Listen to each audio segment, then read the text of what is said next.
Sri Lanka, with its strategic location in the Indian Ocean, presents a unique example of a harmonious blend of cultures that have existed for centuries.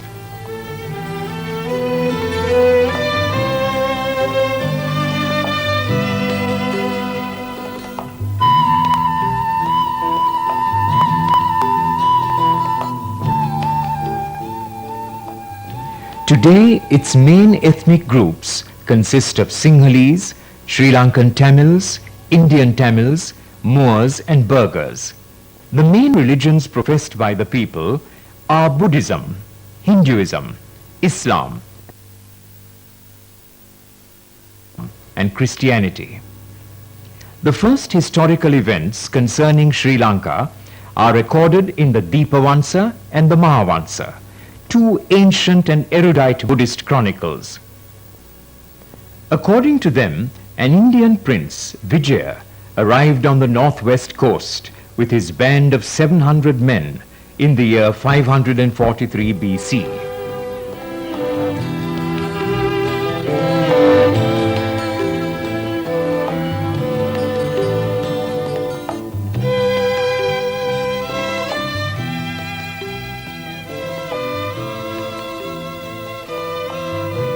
Situated as the island is, in close proximity to India, and a natural port of call for all voyagers to the Far East, is not her history should be one long record of contacts with countries like China and India, as well as the Arabian coast, and from the 16th century onwards with Europe.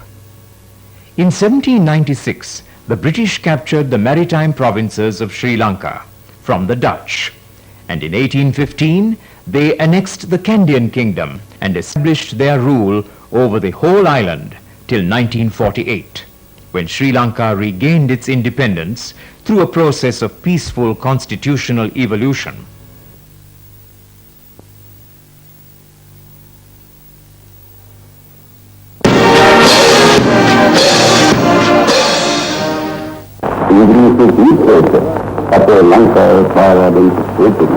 Today, the Democratic Socialist Republic of Sri Lanka is a free, sovereign and independent republic ruled by the elected representatives of the people. The present government came to power in 1989, and His Excellency the President made his maiden speech from the first floor of the Sri Dalada Maligawa, outlining the policies of the government. Today, a wanted child is a precious resource for its parents. It brings fortune, prosperity, and security to the family. It would appear that during the Portuguese period, 1505 to 1640, no census was carried out in Sri Lanka, nor were any estimates of the population made.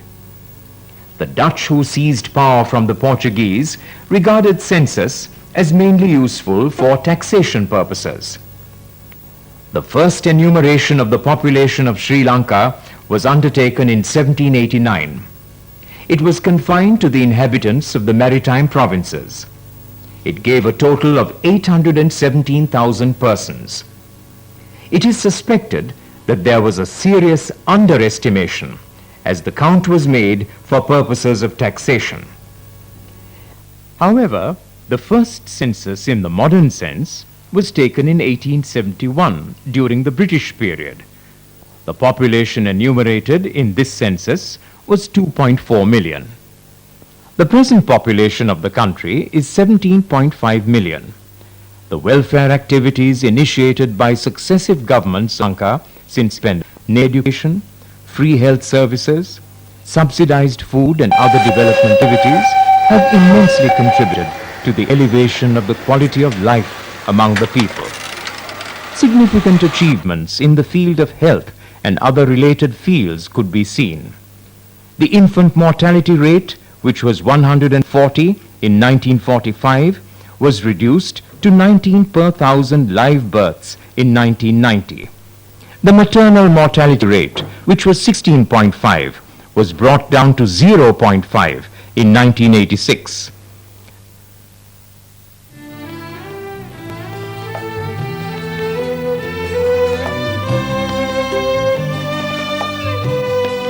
life expectancy at birth, which was 42.2 years in 1946, was increased to 72.5 in 1991.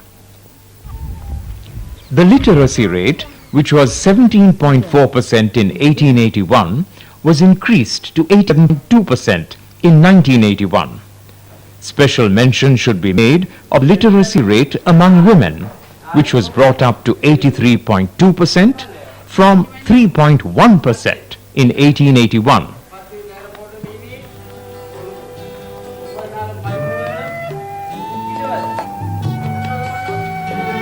These achievements contributed immensely to the enhancement of health conditions among the people.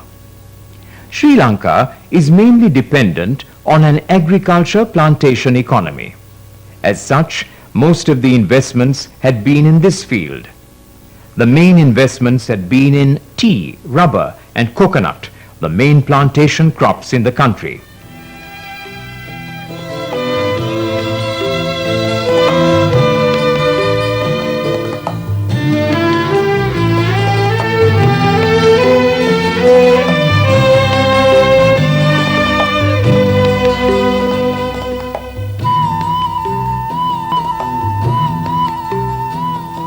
A big agricultural scheme was launched in order to supply the food needed by the growing population.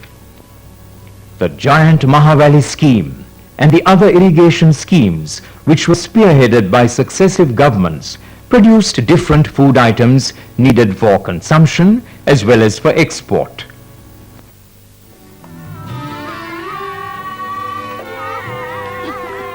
The enhancement of rural development activities was mainly due to the well-developed network of roads, the supply of electricity, and widespread telecommunication systems.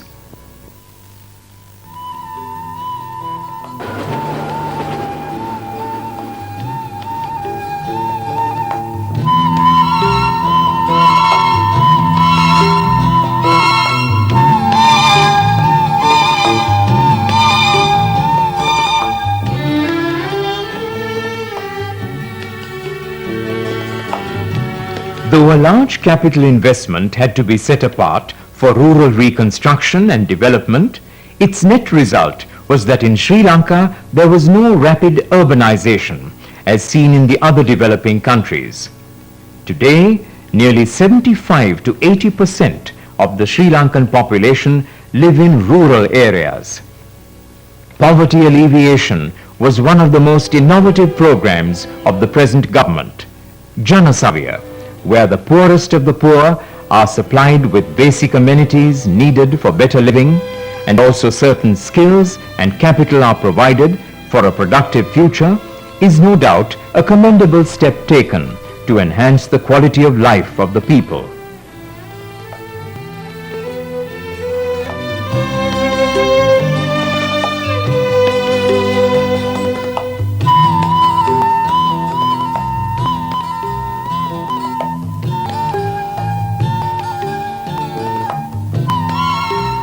Health services which were expanded to reach even the remotest communities.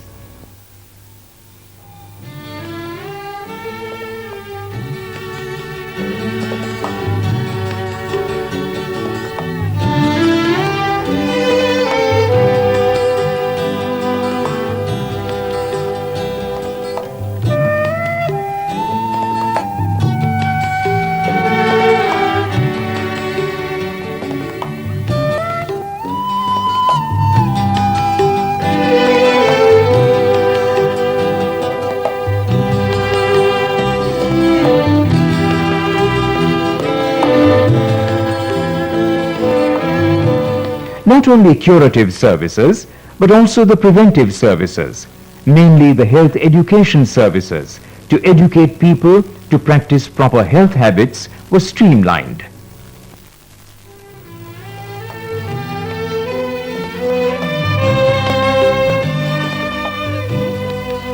In Sri Lanka, family planning services are integrated with maternal and child health activities.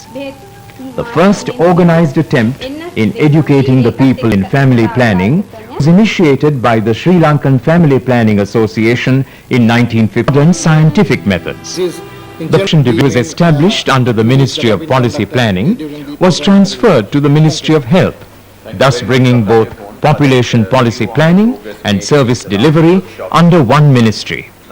The Population Division today coordinates all population activities carried out by both government and non-governmental agencies.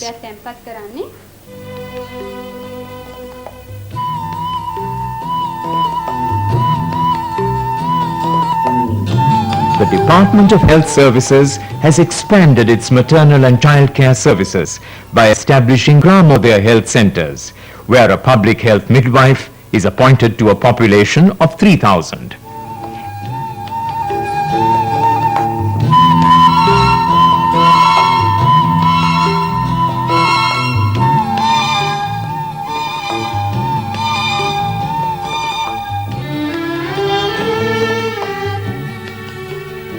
An achievement due to this expansion is that nearly 80% of childbirths are taking place in the institutions, and nearly 80 to 90% of the newborns receive complete immunization for the 6 child diseases before their first birthday.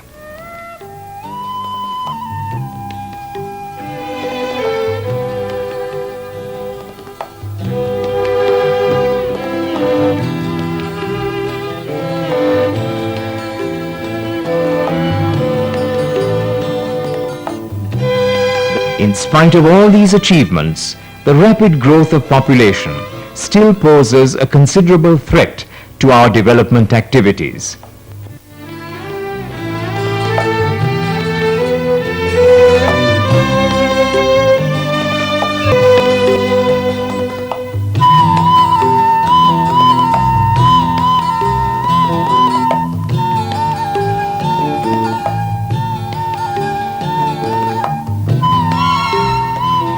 More than 200,000 people are added to our population every year.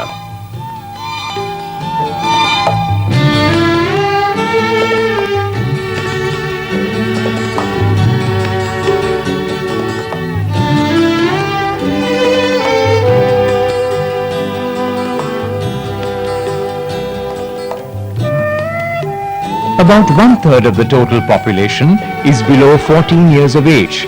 The school-going population, which was 1 million in 1947, has increased to 4.1 million today.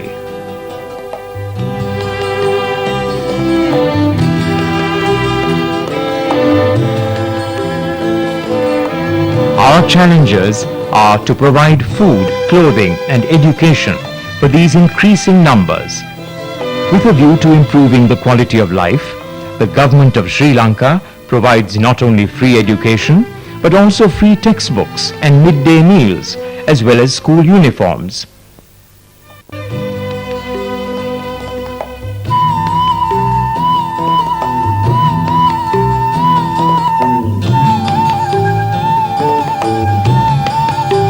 Employment for youth is another challenge.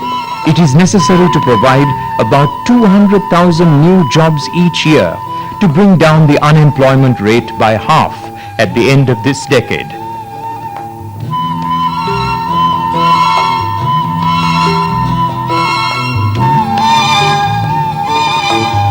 A genuine effort is made to face this challenge by creating employment opportunities in most parts of the country.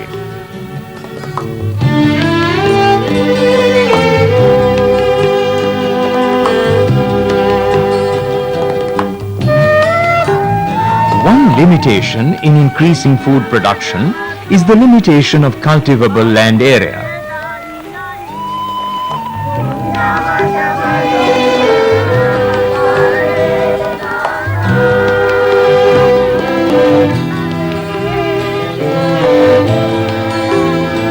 In 1871, there were 2.7 acres per person, whereas it has come down to 0.38 acres per person today.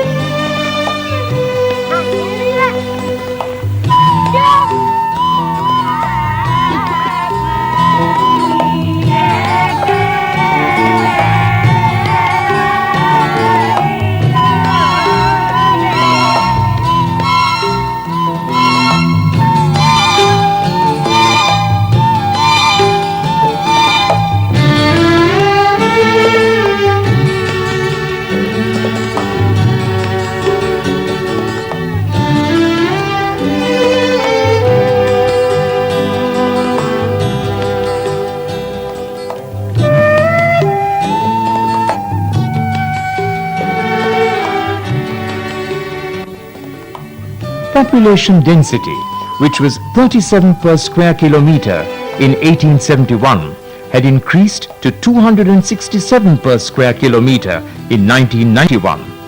The housing demand is nearly 150,000 units per year.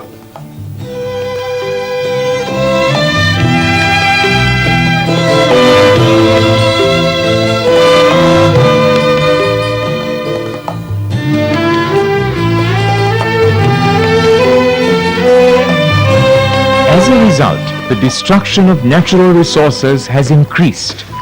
The forest cover, which was nearly 84% in 1881, has been reduced to 23% today. The destruction of natural resources and environmental pollution go hand in hand with population growth.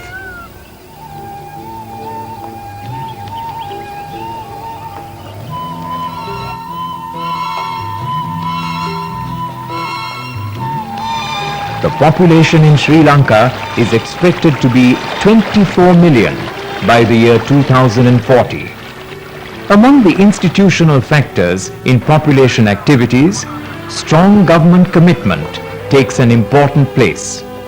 Successive governments have supported population activities since the 1950s. Recently, a statement on population policy of the government for the first time set a population target.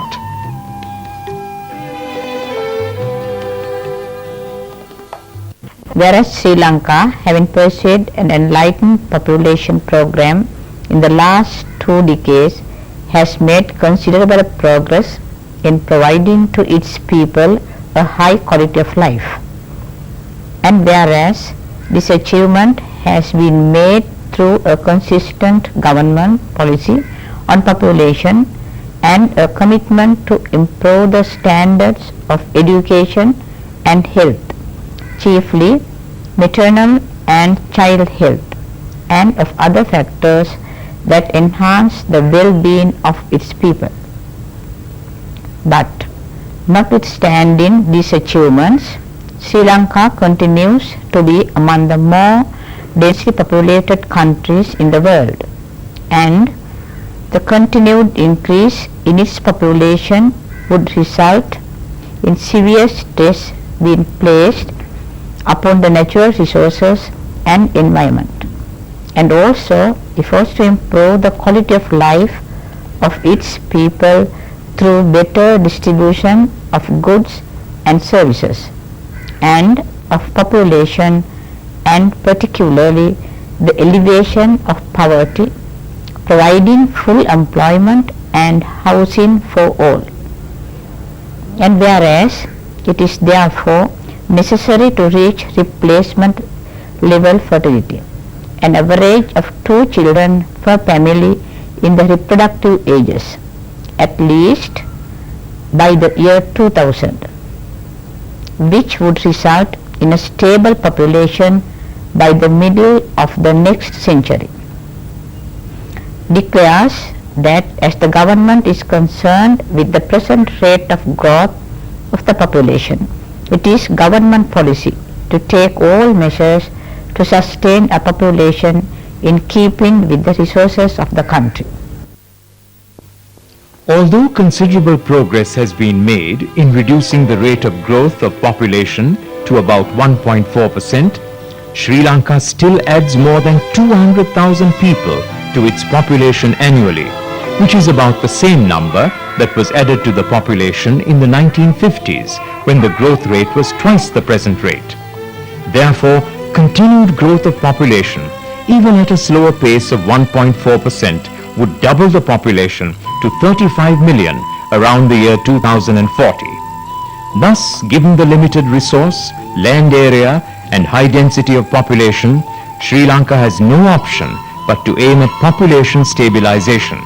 The government policy on population, therefore, is aimed at reaching replacement level fertility at least by the end of this decade, with a view to stabilizing the population at about 25 million around the middle of the 21st century.